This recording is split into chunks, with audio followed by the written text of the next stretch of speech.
Hoy es el final de nuestra serie 7 millas. Hoy vamos a terminar. Hoy es la última clase o el último sermón acerca de esta gran aventura. ¿Qué te ha parecido hasta ahora?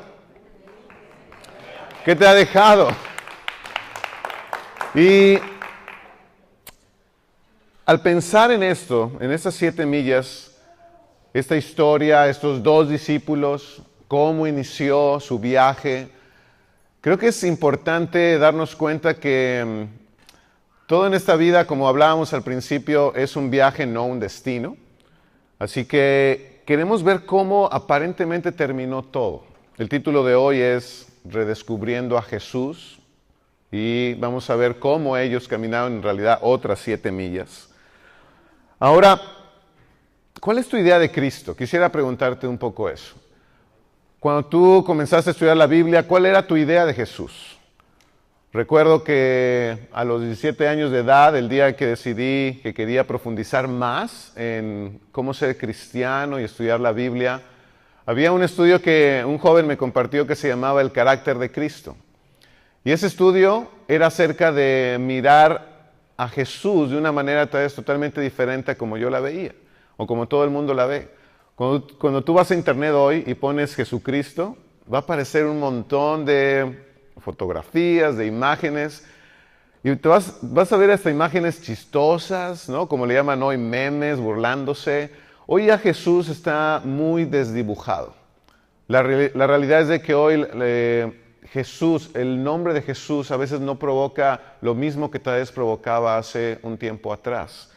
Para ti, ¿quién es Jesús? Tal vez sea la pregunta más importante de hoy. Pero vamos a dar un repaso de lo que ha pasado hasta ahora. Jesús, dice la Biblia, que entró en el mundo de estos dos discípulos. ¿Recuerdas el nombre de por lo menos de uno de ellos? De los dos discípulos de Emaús.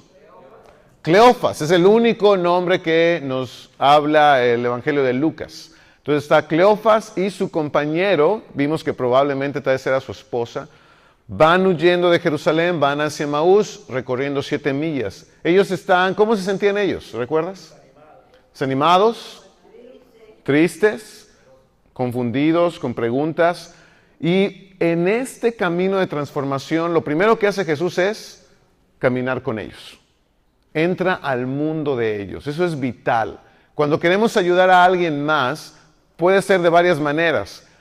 O le dices lo que tiene que hacer, o le pides a tu pareja o a tus hijos lo que tienen que cambiar porque tú crees que eso es lo mejor, o tratas de entrar a su mundo para saber qué está pasando en ellos. Eso Jesús hizo.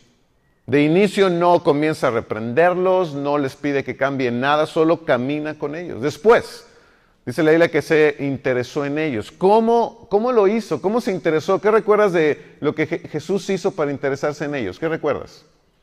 ¿Qué hizo? Le hizo preguntas de qué van hablando, ¿no? Y le hizo varias preguntas donde ellos pudieron expresar lo tristes que estaban, lo confundidos que se sentían y las dudas que tenían.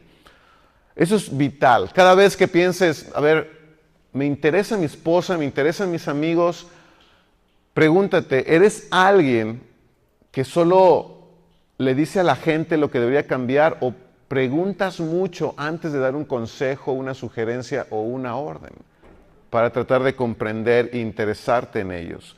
Después, dice la Biblia que les habló directamente. Fue muy directo, fue muy claro. Dice la Biblia que los reprendió. ¿Por qué los reprendió? ¿Recuerdas? ¿Por qué reprendió Jesús a los discípulos? Dice por la dureza de su corazón, por lo lento que eran. Pero el problema estaba en que no habían entendido las Escrituras. ¿De qué no habían entendido? Que el Mesías tenía que sufrir. Esa parte era lo que no había entendido. ¿Te ha pasado que a veces tratas de ayudar a alguien más en algún tema bíblico y te pones a hablar y a dar un montón de sermones y a decir un montón de escrituras, pero la persona, por no preguntar antes, la pregunta que tenía la persona o la duda era completamente diferente a todas las 2 horas de sermones que le diste? A mí me ha pasado que yo digo, lo que tú necesitas es tal cosa y empiezo a leer escrituras pero por no haber preguntado antes cuál era la duda, cuál era la inquietud, me hubiera ahorrado 2 horas para solo enfocarme en el tema que se necesitaba.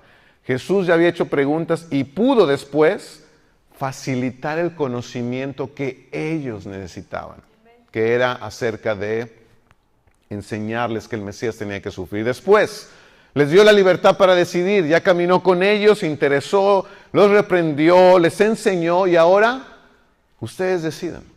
Ellos decidieron seguir pasando tiempo con Jesús, decidieron quedarse con Él, aunque todavía no sabían que era Jesús. ¿Cuál fue el resultado? Es lo que vamos a estudiar el día de hoy. El resultado fue que ellos redescubrieron a Jesús y redescubrieron su llamado. Vamos a ver un poquito de qué se trata y regresamos a nuestra historia. Lucas 24:33. Lucas 24:33 dice: al instante se pusieron en camino y regresaron a Jerusalén. ¿Quiénes? Estos 2 discípulos. Dice, allí encontraron a los 11. ¿A quién se refiere? A los apóstoles. Dice, y a los que estaban reunidos con ellos. Entonces, aquí vemos el resultado. Y sí quisiera que toda tu atención esté puesta en este punto, porque después de este proceso, ¿qué hicieron ellos inmediatamente? ¿Cuál fue la reacción de ellos? Regresemos. ¿Cuánto habían recorrido ya? 7 millas. Ya habían llegado a Emaús. Estaban cenando. Ya era de noche. Estaban cansados. Los caminos de Jerusalén en la noche eran peligrosos, pero nada de eso les impidió decir, regresemos. No podemos quedarnos aquí. Hay que ir a decirles a los demás que es cierto, Jesús sí resucitó. Y ahí estaban los demás en Jerusalén escondidos, los 11 apóstoles con otros discípulos también. Pero esa noche ni el peligro ni el cansancio evitó que se quedaran en Emaús. Lucas 24:34 dice, es cierto, ya llegaron con ellos y les decían, es cierto, decían, el Señor ha resucitado y se le ha aparecido a Simón. ¿Recuerdas cómo estos 2 discípulos veían a Jesús al inicio del camino de Emaús? ¿Cómo lo veían? Ellos decían, es que fue un gran maestro, un profeta, pero no habían reconocido a Jesús como el Mesías. Ahora, después de este proceso, de este camino de 7 millas, regresaron a decirle a los apóstoles, ¿saben qué? Es cierto. Es el Señor. Ya no le dijeron el profeta ha resucitado. No dijeron el maestro ha resucitado. Dice el Señor ha resucitado. ¿Crees que algo cambió en su fe? ¿Algo cambió en su manera de ver a Jesús? Completamente. ¿Qué quiero decirte con esto? Ellos redescubrieron a Jesús. Porque nadie puede negar que ellos, al ser considerados discípulos de Jesús, quiere decir que conocían a Jesús. Ellos lo reconocían, ellos sabían quién era, pero parcialmente. Y fue hasta que tuvieron este otro encuentro donde hubo un redescubrimiento. Ahora ya no es solo este gran maestro, esta persona que admiro. Y fíjate, algo interesante es, ¿cuántos milagros hizo Jesús? Muchos. Aún dice la Biblia, dice Juan que los milagros que él hizo son muchos más de lo que los evangelios cuentan. Porque si no, ¿cómo lo dice Juan?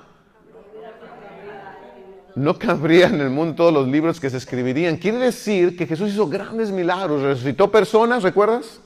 Sanó a otros leprosos, a personas con discapacidades. Él hizo muchos milagros. Dio de comer, imagínate, 5,000 McDonald's, ¿no? McTríos para toda la gente. McTríos de pescado para las personas que tenían hambre.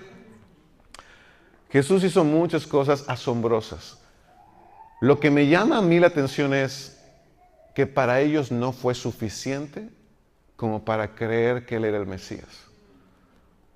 Era sorprendente, era maravilloso, pero aún no era suficiente. Y eso me llama la atención porque vivimos tiempos donde hay diferentes clases de evangelio que se predican hoy en día y muchas veces en algunos los más llamativos son acerca de sanar enfermedades o acerca de ver milagros o acerca de que te vaya bien económicamente si tú sigues a Jesús. Pero la realidad es de que nada de eso, por más milagros que suceden en tu vida, ni siquiera porque te vaya bien económicamente, eso hace que un corazón se rinda y reconozca que Él es el Señor. No lo hace. Para ellos no fue suficiente hasta que reconocieron de otra forma a Jesús. En Lucas 24:35, un verso más adelante, dice: los dos por su parte contaron lo que les había sucedido en el camino y cómo habían reconocido a Jesús cuando partió el pan. ¿Y sabes qué fue lo que transformó a ellos?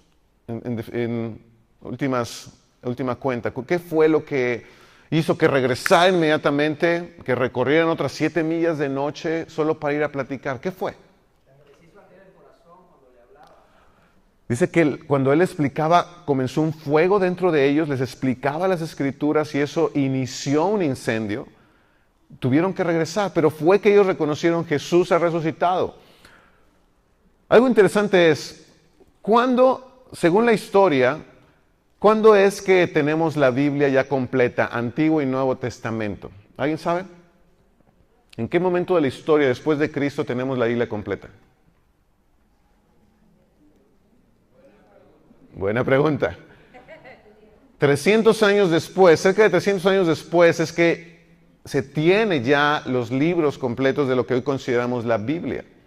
Quiere decir, hoy en día, por ejemplo, usamos la Biblia para decirle a alguien, o queremos ayudarlo en su fe, o queremos ayudarlo a que obedezca a Dios. ¿Qué le decimos? La Biblia dice. Oye, mamá, ¿por qué tengo que obedecer? Porque la Biblia dice. Oye, ¿por qué tengo que amar a las personas que me han hecho daño? Porque la Biblia dice. El mundo fue transformado por 300 años sin que un discípulo pudiera decir: la Biblia dice. Lo que transformó el primer siglo y lo convirtió en un incendio de evangelismo fue un evento, fue que Jesús había resucitado. Ciertamente tenían las personas el Antiguo Testamento, que era donde más enseñaba acerca del mandato de Dios. Y también fue pasando el tiempo y se tuvieron las cartas de Pablo a las diferentes iglesias, las de Pedro, que se iban. Era interesante, pero las cartas que mandaba Pablo a una iglesia se iban pasando de iglesia en iglesia y se leían y las personas iban aprendiendo de lo que este apóstol decía u otros apóstoles. Y así fue como varias enseñanzas se fueron transmitiendo. Pero a lo que voy es, ellos todavía no tenían esta conciencia de la Biblia dice, solo era la carta del apóstol Pablo, ¿no? La carta que nos envió y que Jesús usó a fulanito para enseñarnos. Pero la resurrección de Cristo fue lo que movió los corazones de miles y miles de personas. Perdieron sus vidas, muchos de ellos. Tú vas a Roma y vas a poder encontrar esos lugares que le llaman las catacumbas, ¿no? Lugares donde por mucho tiempo cristianos vivieron abajo de la ciudad por miedo a la persecución. Pero ¿qué los hacía ser cristianos? ¿Qué los hacía bautizar a otros? ¿Qué los hacía seguir predicando aún viviendo de esa manera? Jesús resucitó. Es verdad, es el Mesías. Y eso ardía en los corazones. Por eso podemos comprender qué hizo que esos hombres inmediatamente no se quedaran en Emaús. Oh, qué bien, vamos a platicar de esta experiencia espiritual que tuvimos. Sino inmediatamente tenían que contarlo. ¿Cuál es tu Jesús? ¿Cuál es tu Jesús? ¿Quién es Jesús para ti? ¿Es simplemente un gran maestro? ¿Es un maestro de filosofía moral que si tú haces caso a sus enseñanzas te va a ir bien en la vida? ¿O tal vez es un profeta que enseñó buenas cosas espirituales y si las enseñas a tus hijos, ellos también van a ser felices? ¿O es el Hijo de Dios? ¿O es el Mesías? ¿O es Dios mismo encarnado? ¿Quién es Jesús? Porque de eso va a depender muchas cosas en nuestra vida y aún dice la Biblia en nuestra eternidad. ¿Cuál es la diferencia entre el Jesús que habían conocido estos discípulos al inicio y el Jesús que conocieron después? ¿Cuál fue la gran diferencia? El primer Jesús no pudo hacer mucho para que ellos estuvieran desanimados. Por ejemplo, Hay veces en que podemos decirnos cristianos o discípulos, pero estamos completamente desanimados, sin fe. Pero estos discípulos del mismo Jesús, al reconocerlo de otra manera, ahora estaban prendidos, ahora estaban apasionados. El primer Jesús no tenía mucho por qué dar la vida por él. El segundo, ahora podían arriesgarse a caminar de regreso. Por el primero, pues era fácil huir de Jerusalén. Por el segundo, ellos tenían que regresar ahí, aunque estuviera el peligro, y animar a otros. ¿Vemos la diferencia? Pero era el mismo, solo que lo reconocieron de diferente manera. ¿Qué quiero decirte con esto? Que puede ser que tú decidiste hace mucho o hace poco seguir a Jesús. Y puede ser que dices, ¿y por qué me siento a veces tan desanimado? ¿Y por qué a veces sigo luchando con los mismos pecados? ¿Y por qué a veces no cambio lo que yo ya le dije a Jesús que quería cambiar por Él? Yo lo único que te animo, no pares, no te detengas, porque mientras sigues caminando esas millas, vas a ir reconociendo a Jesús más y más.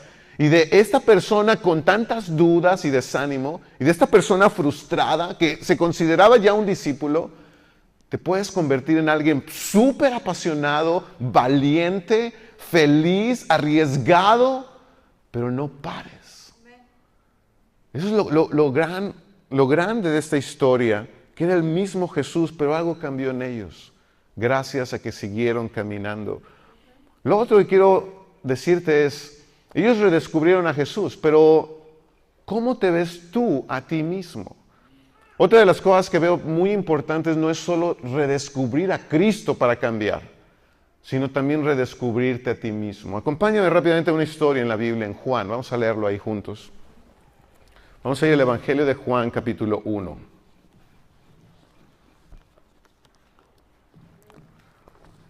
Juan 1:19, y eso es algo que estaba hablando con los solteros hace algunas semanas atrás, pero quiero compartirlo contigo. Juan 1:19, y aquí vamos a hablar de redescubrirte a ti mismo, de tu identidad en Cristo. Dice la Biblia, Juan 1:19. Este es el testimonio de Juan. Cuando los judíos de Jerusalén enviaron sacerdotes y levitas a preguntarle quién era, no se negó a declararlo, sino que confesó con franqueza, yo no soy el Cristo. ¿Quién eres entonces?, le preguntaron. ¿Acaso eres Elías? No lo soy. ¿Eres el profeta? No lo soy. Entonces, ¿quién eres? Tenemos que llevar una respuesta a los que nos enviaron. ¿Cómo te ves a ti mismo? Yo quiero preguntarte eso en exactamente la misma pregunta. ¿Cómo te ves a ti mismo? ¿Qué dirías tú si alguien te preguntara cómo te ves a ti mismo? ¿Quién tiene una idea? ¿Cómo te ves a ti mismo? ¿Qué responderías? ¿Imperfecta? ¿Ok? ¿Qué más? ¿Cómo te ves a ti mismo? ¿Bonita? ¿Cómo te ves a ti mismo? Amada. Y pueden venir muchas cosas a tu mente. Lo interesante aquí es que Juan, ¿qué estaba haciendo Juan cuando llegaron esas personas? ¿Cómo se apellidaba? El Bautista, tal vez estaba bautizando, ¿no? Entonces estaba bautizando, llegan estos líderes religiosos a preguntarle, oye, nos enviaron para saber quién eres tú, qué les interesaba saber, si tal vez él era el Mesías. Estaba atrayendo a mucha gente con él y les interesaba saber su identidad. Y allí, en ese momento, le empiezan a preguntar, ¿eres tú el profeta? ¿Eres el que ha de venir? Dicen, no soy. ¿Cuántas veces, si no tenemos firme nuestra identidad, podemos ceder a la presión? ¿Te ha pasado? Hay gente que por no tener claro quiénes son, ceden a lo que los amigos piensan, a lo que la familia dice, a lo que alguien en el trabajo te impone, sabiendo que tal vez está mal, pero por no tener claro quién soy, a quién me debo, para qué estoy aquí, cuál es mi llamado. Por ejemplo, tal vez algunos de nosotros podemos dejar pasar oportunidades de predicar a Cristo porque hemos olvidado a qué hemos sido llamados. Tal vez no oramos por las almas para que se acerquen a Cristo porque he olvidado para qué estoy aquí. Y necesitamos redescubrirlo. Vamos a ver qué contestó. ¿Qué contestó Juan? Ahí en el verso 23. Yo soy la voz del que grita en el desierto. Enderecen el camino del Señor, respondió Juan, con las palabras del profeta Isaías. Algunos que habían sido enviados por los fariseos lo interrogaron. Pues si no eres el Cristo, ni Elías, ni el profeta, ¿por qué bautizas? Yo bautizo con agua, pero entre ustedes hay alguien a quien no conocen y que viene después de mí, al cual yo no soy digno ni siquiera de desatarle la correa de las sandalias. Todo esto sucedió en Betania, al otro lado del río Jordán, donde Juan estaba bautizando. ¿Qué vemos aquí? Juan estaba haciendo lo que fue llamado a hacer. ¿Recuerdan cómo era Juan? ¿Qué dice la Biblia que cómo vestía? ¿No? Tu piel de camello. ¿Qué comía? Langosta y no del de Boston. No, insectos era lo que comía, con miel, porque hay que ponerle sabor, ¿no? Pero ¿él dónde vivía? ¿Cómo te imaginas la piel de Juan? Sus cabellos. O sea, era un personaje que no dirías que quisieras que fuera el maestro de escuela dominical de tu hijo. Tú dirías, este hermano loco, ¿qué? ¿No? ¿Por qué dejan entrar a esta gente aquí a la iglesia? Pero él sería el hombre más capaz para enseñarle a tu hijo de Jesús. Pero era completamente fuera de lugar, como tal vez todos esperaban de alguien que viniera de Dios. Y le empiezan a preguntar por todo el éxito que tiene, la gente que se acerca a los bautismos. Y al preguntarle todo esto, Juan dice, yo soy la voz que clama en el desierto. Él sabía quién era. Este mes, al inicio del mes, hubo una noticia que tal vez la escucharon, pero para mí fue muy impactante.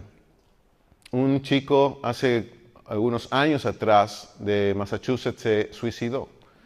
Y su novia estaba siendo juzgada por ser parte de esta muerte, porque ella estaba texteando, enviando mensajes de texto a él, y él, aunque tenía depresión muy severa y problemas emocionales, él cedía mucho a lo que ella le decía. En realidad ella le buscó todo el plan para suicidarse y le dijo opciones para quitarse la vida. Él se va en su camioneta a 1 hora de la casa de él, se estaciona afuera de un supermercado, enciende su camioneta y con una bomba ahí para poder sacar este gas, el monóxido de carbono, se envenena y muere en su camioneta. Pero me sorprendió el juez cuando declara culpable a esta chica por ser parte de un homicidio involuntario, fue como le llamaron, y todo por mensaje de texto. El abogado defensor decía, pero es que no tiene nada que ver, ella no estaba allí en el lugar, ella no tomó el arma, no hizo nada para que él se quitara la vida, el responsable fue él. Y el juez, ¿no?, al estar analizando todo, decía, no, en realidad ella tiene mucho que ver y su arma es el celular. En realidad la condena fue 18 meses a que estuviera fuera de todo contacto literalmente electrónico. No podía usar el celular, ni Facebook, ni mensajes, nada. Dice, porque su arma fue eso. Porque pudo conscientemente armar un plan, mostrárselo. El joven, dice en las investigaciones, se salió de la camioneta cuando ya estaba en marcha todo el plan para morir. Se salió y todavía le texteó y le llamó a su novia. Y la frase que se descubrió para poder condenarla fue, regresa adentro. Eso fue lo que en realidad ella la condenó, ¿no? Que le ordenó, ¿no? Sabiendo que se había salido, ella pudo llamarle a sus padres, ella pudo decir, basta, ya regrésate a tu casa, algo. Pero le dijo, regresa adentro, prácticamente termina lo que comenzaste. Y terminó muerto este joven, 17 años. ¿Qué es a lo que voy? Muchos pueden decir, es que este joven tenía problemas emocionales, por eso se dejó convencer por esta chica. ¿Cuántos adultos ¿Cuántos jóvenes que tal vez no son diagnosticados con algo se dejan convencer por otras personas? Necesitamos tener mucho más clara nuestra identidad en Dios. Ese es un caso tal vez grave, pero de muchas maneras podemos tomar decisiones fuera de Dios, fuera de su palabra, por querer agradar a otros, por lo que otros nos dicen, por lo que otros piensan de nosotros. Por eso es tan importante redescubrir tu diseño original. Génesis 1:27. Génesis 1:27 dice, está en la pantalla, dice, y Dios creó al ser humano a su imagen. Imagen viene de una palabra más antigua que sería retrato o también imitar. Entonces dice, Dios creó al ser humano a su retrato, a su imitación. Dice, lo creó a imagen de Dios. Hombre y mujer los creó y los bendijo con estas palabras: sean fructíferos y multiplíquense, llenen la tierra y sométanla. ¿A quién le está hablando aquí? ¿No? Entonces, aquí está escribiendo la Biblia la creación, pero la bendición está siendo para el hombre, para el ser humano, en este caso el hombre y la mujer. ¿Quién fue creado a imagen de Dios? El hombre y la mujer. ¿Quién fue bendecido? El hombre y la mujer. ¿A quién se les dijo que podían dominar la tierra? Al hombre y a la mujer. Si te fijas, en este momento de la creación no hay un orden. No hay una imposición uno sobre el otro. A los dos se les bendice y a los dos se les da el derecho. La Biblia dice que todo lo que Dios hizo, ¿qué era? Era bueno. Era perfecto. Hombre y mujer trabajaban como un equipo. Hombre y mujer tenían delante de Dios mucho o toda la bendición que Él estaba ofreciendo. ¿Cómo sería regresar al estado original? Génesis 1:31 dice, Dios miró todo lo que había hecho y consideró que era muy bueno. No solo bueno, dice era muy bueno. El plan original, el diseño de Dios es muy bueno. Cuando tú te ves al espejo, tú y yo somos imagen de Dios. ¿Pero lo creemos? ¿O cuántas veces? Dime algo. ¿Cómo tratarías? Otra pregunta. ¿Esta semana tuviste algún percance o algún enojo o algún maltrato con alguien? ¿Que hayas maltratado a alguien o alguien a ti? Entonces, podemos recordar a alguien en este momento. Piensa en esa persona con la que tuviste un desencuentro, una pelea. ¿Cómo la hubieras tratado tú si al verlo o al verla lo que vieras sea Dios? ¿Cómo le hubieras hablado? ¿Cómo hubieras respondido?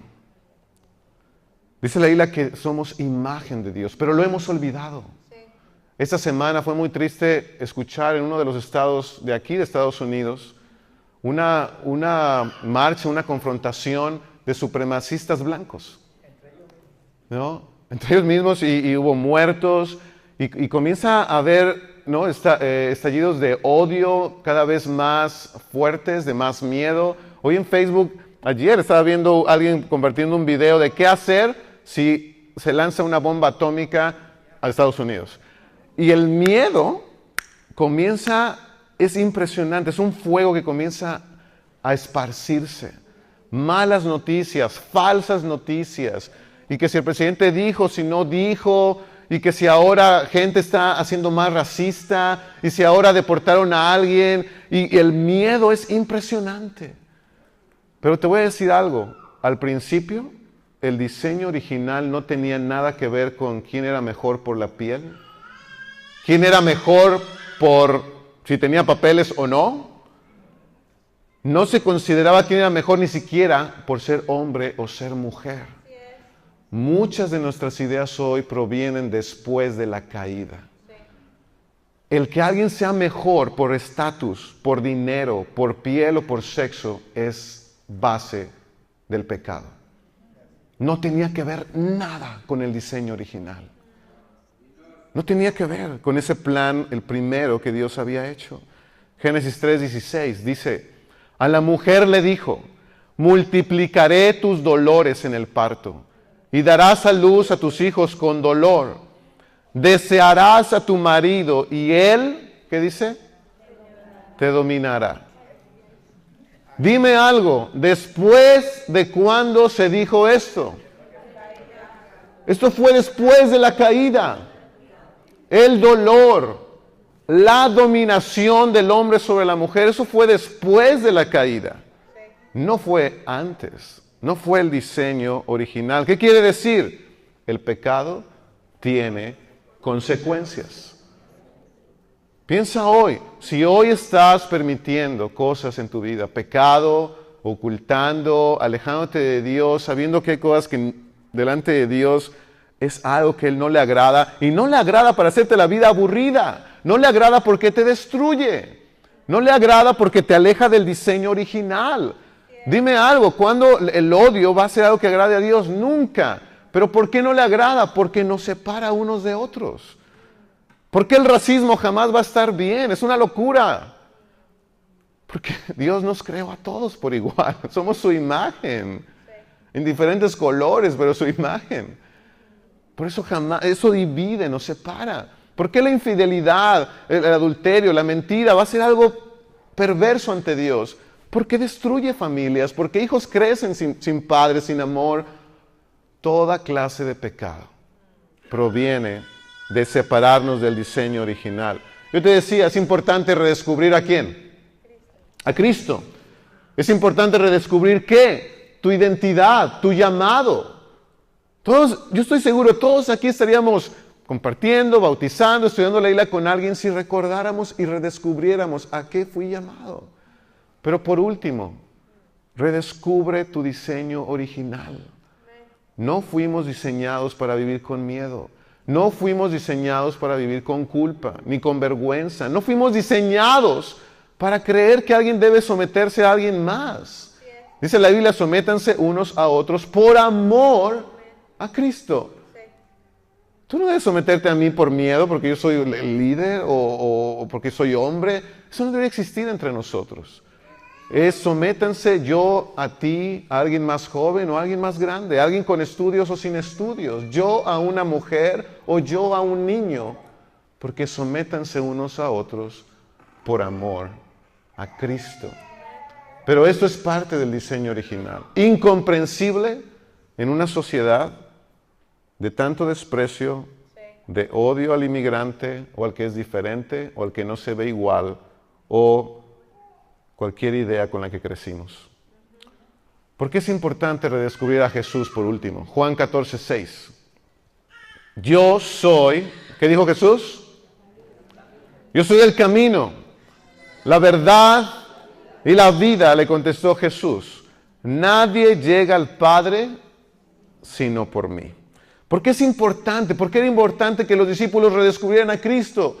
Porque nadie puede regresar al estado original, o sea, a una relación con Dios, si no es a través de ¿quién?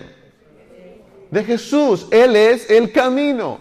Ese camino de 7 millas o 20 millas o las que recorramos mientras estamos vivos, solo puede caminarse a través de Jesús. Él es lo original. Dice la Biblia en Hebreos 1:3 que Jesús es la imagen misma de lo que Dios es. Solo a través de Cristo podemos regresar al Padre. ¿Cómo terminó todo? ¿Cómo termina esta historia? Lucas 24:50 dice: Después los llevó Jesús hasta Betania. Allí alzó las manos y los bendijo. Sucedió que, mientras los bendecía, se alejó de ellos y fue llevado al cielo. Ellos entonces lo adoraron. Y luego regresaron, ¿a dónde? A Jerusalén, donde 2 de ellos estaban huyendo y donde los demás, ¿qué estaban haciendo? Escondidos. Regresaron a Jerusalén, todos ellos. Dice, ¿y cómo regresaron? Con gran alegría. Ya no son los que estaban huyendo, tristes y confundidos. Ya no estaban los que estaban escondidos con miedo. Ahora estaban alegres. Dice, y estaban continuamente, ¿dónde? En el templo, alabando a Dios. Ya no estaban escondidos, ya no estaban huyendo. Ahora públicamente estaban en el templo cantando, adorando. Ya no hay más por qué huir. Dime algo, ¿esto había cambiado algo en la mentalidad del gobierno? ¿Habían dejado de perseguir a los discípulos de Jesús? No, no había cambiado nada afuera, pero algo cambió dentro de ellos. Es por eso que este camino de 7 millas es tan importante. No importa si el gobierno cambia o no. No importa si el odio continúa afuera en la sociedad y se nos sigue diciendo una sarta de estupideces acerca de quién es mejor y quién es no. No importa. Lo que importa es que algo cambie por dentro primero. Que cambie nuestra fe, que cambie nuestra visión acerca de Jesús.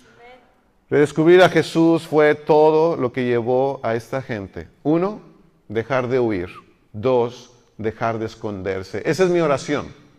Esa es mi oración por toda esta serie desde que comenzó. Que en la iglesia no haya personas queriendo huir y alejarse y decir, ya no quiero saber más, eso es muy difícil. Pero tampoco personas que estén en la iglesia escondiéndose detrás de alguien más que haga las cosas, de alguien más que se esfuerce, de alguien más que sacrifique. Yo aquí estoy, yo no me voy, pero estoy escondido. Estoy en este cuarto, tengo miedo, yo no. ¿Sabes? Hoy estamos llenos de héroes y llenos de ejemplos, como decía Alex, ¿no? Al compartirnos de tanta gente que cuando comenzó el Ministerio Sur, ¿qué teníamos? No había ningún ministerio hecho. No teníamos un ministerio de niños, teníamos un ministerio de alabanza, teníamos un ministerio de sonido, teníamos muchas cosas, gracias a adolescentes y actividades bastantes para ellos, porque hermanos han dado un paso. Un paso de dirigir a adolescentes con 3 hijos. Y van por el 4º, 5º, no sé, pero... no es cierto. Un grupo de alabanza con un hermano que decía, es muy difícil, pero aquí estoy. ¿No? ¿Ha sido fácil para ti, Sergio? Pero aquí estoy. A veces no me sé las canciones. Con una hermana que toca la guitarra aprendiendo en YouTube hace 3 meses o 2 meses. Pero diciendo, alguien tiene que aprender y aquí estoy. Con hermanos que decían, ¿cuidar niños yo? Jamás, olvídalo. Y ahora son de las personas más apasionadas que están allí todos los meses cuidando de nuestros hijos. No te escondas. No huyas, pero sé que la manera no va a ser porque te lo diga yo, va a ser porque redescubras tú a Jesús. Acompáñense en una oración y así vamos a terminar nuestro servicio. Señor y Padre, quiero darte muchas gracias por esta mañana juntos. Gracias, Padre, por estos meses en los que tan solo esta parte de la Escritura nos ha llevado por muchos lugares. Padre, gracias por estos 2 discípulos en el camino de Emaús, por lo que hemos aprendido de ellos, pero sobre todo gracias por lo que hizo Jesús por ellos, porque nos muestra que es lo mismo que puede hacer por nosotros, que cuando estemos desanimados, tristes, frustrados, Señor, nuestra historia puede ser tan diferente al final. Nadie tiene por qué quedarse ahí. Señor, tú nos muestras cómo estos 2 y junto con los apóstoles que estaban escondidos, se transformaron radicalmente gracias a que Jesús resucitó, gracias al evento más grande de todos, del que la Biblia registra. Jesús volvió a la vida y eso llevó, Padre, a que todo cambiara. Señor, ayúdanos a caminar, a ir por este camino las veces que sea necesaria, hasta que podamos reencontrarte a ti, redescubrirte, redescubrir nuestro llamado, redescubrir nuestro diseño original, redescubrirte a ti, Señor. Gracias por este ministerio, gracias por tu iglesia, gracias por toda la gente, Dios, más de 10 personas que se han bautizado, restaurado en el transcurso de este año. Y gracias por todos los demás que vendrán. Yo te pido, Señor, que tú sigas creando una gran cosecha aquí en el sur y en todo Boston, Padre, de más y más almas que en español van a conocerte y van a crecer y se van a transformar espiritualmente. Gracias por tu amor. Y es en el nombre de Jesús que oro y pido esto. Amén.